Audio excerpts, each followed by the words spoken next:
Hi everyone, আসসালামু আলাইকুম। Welcome to Taj spicy.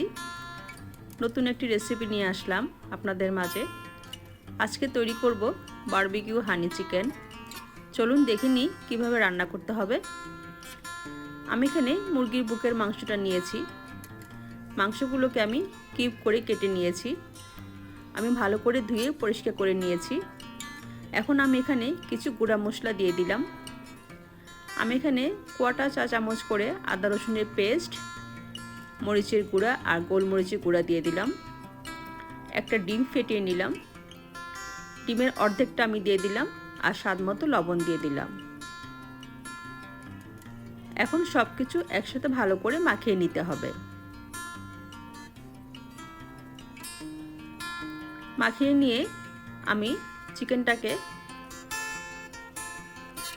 10 থেকে 15 মিনিটের জন্য রেস্টে রেখে দিলাম। এরপর আমি 15 মিনিট পরে এখানে 2 টেবিল চামচ করে ময়দা আর কর্নফ্লাওয়ার দিয়ে দিলাম।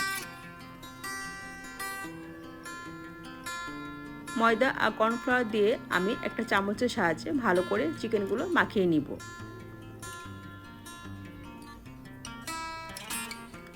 এখন আমি চুলায় একটা প্যান বসিয়ে দিলাম। প্যানে আমি হাফ কাপ পরিমাণ রান্না করা তেল দিয়ে দিলাম। চিকেনটাকে এখন শ্যালো ফ্রাই করে ভেজে নিতে হবে। মুরগির মাংস সিদ্ধ হতে খুব বেশি একটা সময় লাগে না। চিকেনটা ব্রাউন কালার চলে আসলে আমি চিকেনগুলো চুলা থেকে নামিয়ে নিলাম। এখন আমি একটা সস তৈরি করে নিব। আমি প্যানে 2 টেবিল চামচ তেল দিয়ে দিলাম।